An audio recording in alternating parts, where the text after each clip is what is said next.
So the latest chapter of Sakamoto Days moves away from Atari's perspective, and we cut right back to where Shin and Heisuke were left off, encountering who they originally thought could be an ally, but turned out to probably be one of their worst possible nightmares, the archer Tenkyu. Now, it is nice to see Shin feel suspicious of Tenkyu from the very beginning and almost recognize that name as if he's heard it before. He was going through the exact same reaction that I had reading 184 myself. And obviously, with all of the previous arcs compiling into the story now, we can see that all the way back in the JCC transfer exam and the infiltration arc, it was not just an excuse for Yuto Suzuki to draw Sakamoto's wife and up her page count, but it was actually so the protagonist group could learn all about Slur and his origins with the Al-Kamar orphanage. And thankfully, with all of that information we were able to get from the JAA database and the orphanage Al-Kamar, we find out that not only was it burned down, but Shin did seem suspicious when he learned the names of all of the different orphans that were lost. And while we still don't have concrete evidence yet, it could be based off the subtle interactions we see with Shin and Haruma and Gaku. Somehow, some way, Shin might be tied to Al-Kamar himself. Whether this means Shin was an orphan at Al-Kamar or not, it's really unknown. We do know that he was given to Dr. Asakura in Okutabi lab by a friend, and he awakened his ESP powers due to some experiment gone wrong, drinking some liquid that Dr. Asakura was not supposed to leave in the kids section. So for right now, we really don't know what Shin's connection to these characters are, but as of right now, it's pretty safe to assume that Shin recognized in Tenkyu's name probably has a lot more to do with the JCC database than it does with Shin recognizing Tenkyu for some reason. I do want to bring up the possible connection between Shin and Al-Kamar because it's important to remember that could be lying in the background. And immediately we find out that Tenkyu is an enemy. Shin's hunches were not wrong. And while I would have liked their allegiances to stay hidden for at least a little bit longer, it does make it very obvious that the stakes and stress of this arc has significantly amplified by the amount of worry that Shin and Heisuke now feel, knowing that one of their biggest threats is walking alongside them. And not even just that Tenkyu is a dangerous villain. Like, Tenkyu is also extremely hard for just anyone to get along with and work with. Like, instantly after murdering the prisoners that just tried to rob them last chapter, he immediately just starts like robbing their corpse without any second thought on the problem at all, to the point that like Heisuke and Shin are genuinely worried about this guy's mental state. For the no-killing Sakamoto family, Tenkyu's murderous intent alone was enough to put them on like very shaky terms, but now the fact that Tenkyu's sociopathic tendencies are not only creeping Shin and Heisuke out, but apparently they were too much for even Slur and his gang to keep controlled is amazing. They couldn't even justify keeping this man around long enough to work with him. He was that crazy. And while Slur claims that the Al-Kamar's goal was to create a group of killers so distant from emotion and human feeling that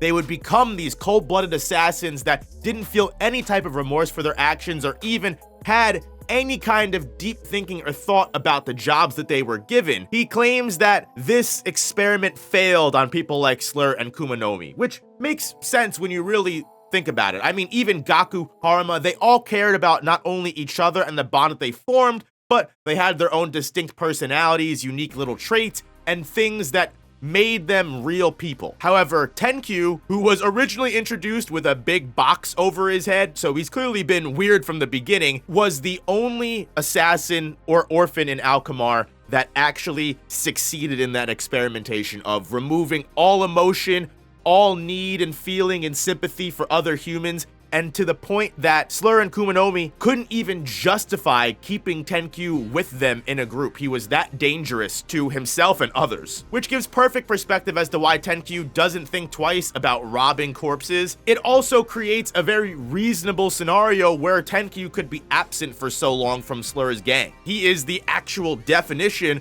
of a wild card. Despite being completely loyal to Slur and the Al-Kamar orphanage's message as a whole, Tenkyu's attitude towards life just makes him a danger to not only the people that Slur is fighting against, but to Slur's organization as a whole, and could compromise the entire thing. On top of the fact that it seems, we don't know what it is, but it does seem that Tenkyu and Slur had a little bit of a falling out a while ago, as Kumanomi not only asks if Slur is still angry at Tenkyu, but even Tenkyu himself, this supposed emotionless killer that can't have any kind of sympathy for people, asks Shin if there's any potential chance that Tenkyu can do something to repair his friendship with Slur. So whatever did happen between these two, it was enough for Slur to not only stress about not having Tenkyu in his group of people taking over the JAA world, but when he finds out that Tenkyu is in JAA prison, he goes, oh, that's fine. We don't have to bother with that. Keep him there. But also, it was bad enough that, again, this emotionless Tenkyu feels bad and like he did something wrong and he has to make up for it. This, like, complete lack of social awareness is the exact reason that after meeting up with Shin and Heisuke, these two random dudes, Tenkyu just starts following them like he's known them forever. And at this point, Shin and Heisuke literally feel like they're being held hostage by Tenkyu because they've seen what he's willing to do to these people without even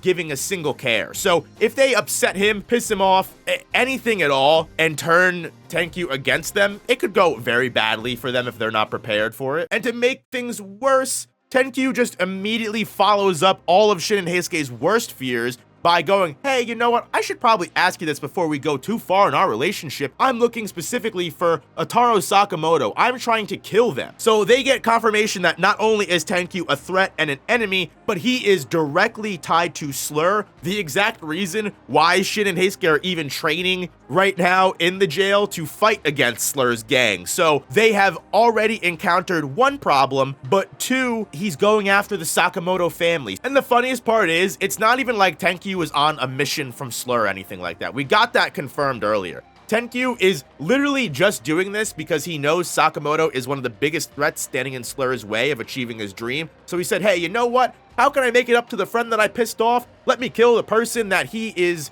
just so focused on. And not even just that, Tenkyu is like, I've done my research. I not only know about Taro Sakamoto, but I know he has two friends, one that's a sniper and one that has ESP. Isn't that crazy? The one thing I will say is I gotta give Shin and Heisuke the Oscar for this performance that they put on, because despite all of the reasons that they should be sweating bullets and shaking in their boots, they act fully nonchalant, like, oh, I don't really know Sakamoto personally, but I've heard the legend of the greatest hitman in the world. That's crazy that you're gonna go after and find him. Good luck with that. Shin's not dumb. He knows that they can't keep up this ruse for long. Eventually, when they actually do find the fortune teller, not only are they at threat of Atari just ratting out everyone's allegiance and that breaking into a big brawl, but as of this moment, Tenkyu wants to ask the fortune teller where Sakamoto is, and who's to say that the fortune teller isn't down for that? As of right now, they don't know what Atari wants. They don't know whose side she's on, if she's fighting for Slur and the rumors are true, or if she's just a free spirit. Even in those select chapters we've seen of her, it's kind of unclear. She seems like she doesn't listen to anybody, but who knows? We've already got this crazy person, Tenkyu, fighting for Slur, so it wouldn't surprise me if she was the knight in shining armor that she's waiting for. Alls I know is that if Shin wants to learn and train with the fortune teller, he's gonna have to fight to make sure that Atari is on his side, because at this point, depending on what way she swings, she could be a friend or a foe, which means the encounter with Atari is going to break out in a fight no matter what, as it's all down to who's able to win her over first. And surrounded by all of these crazy different thoughts and finding Tenkyu as a big threat,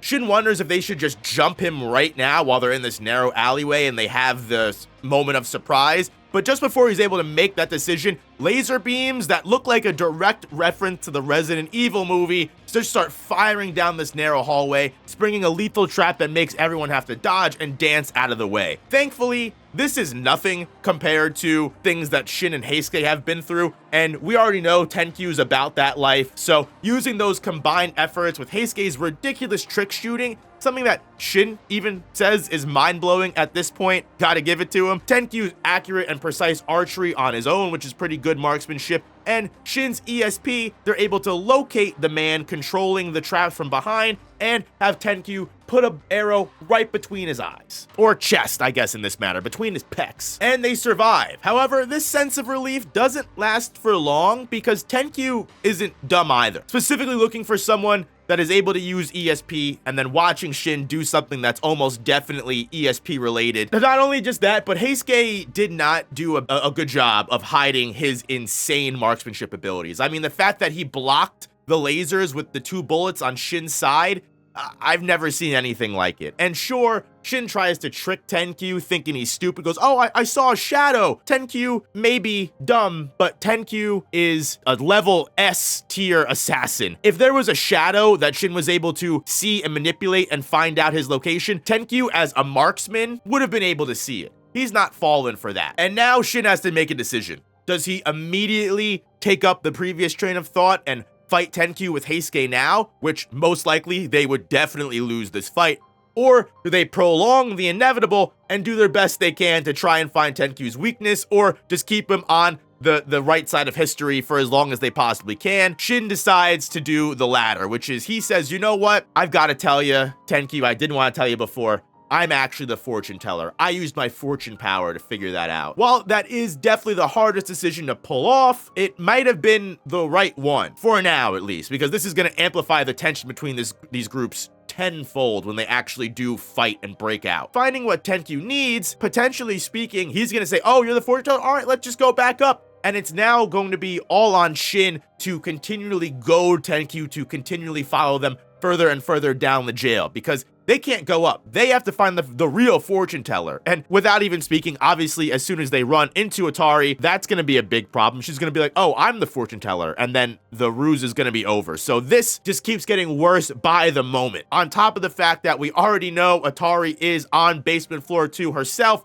and is looking to meet up with her knight in shining armor. So they're going to eventually meet up. We don't know when, but I'm going to imagine it's pretty soon. Which, in my opinion, is all almost certainly confirming that Tenkyu is going to be the major threat and villain of this arc. If Shin and Heisuke, whether Atari is on their side or not, are able to actually defeat Tenkyu here, this wildcard rogue assassin in Slur's gang that has really no ties to Slur whatsoever, not only would that be the greatest level up for Shin and Heisuke and prove that these two people are ready to handle not just Slur and his organization, but the new order members that we're going to be taking on, I think that would be the greatest way to prove this arc was worth something. Even though we are sitting on this ticking time bomb of waiting for Shin and Heisuke's lies to blow up in their face, I think if they're able to play it correctly and also get Atari on their side, we might actually be able to do this. There is still one more Al-Kamar orphan that has yet to be revealed, whether that be revealed to be somehow Shin, or it is just someone else entirely that's going to join Slur's fray later. All I know is I'm excited to see how much longer we have, and not just the JAA jail arc, but how much longer we have until Shin achieves his final level up. But let me know what you guys all think in the comments. Leave a like button if you enjoyed the video. Thank you so much for making it all the way to the end. Subscribe if you don't want to miss any future Sakamoto Days reviews or videos. And don't forget to subscribe to the main channel to see any other future video essays or more polished content that you might enjoy. Thank you all so much, and I'll see you guys in the next one. Peace.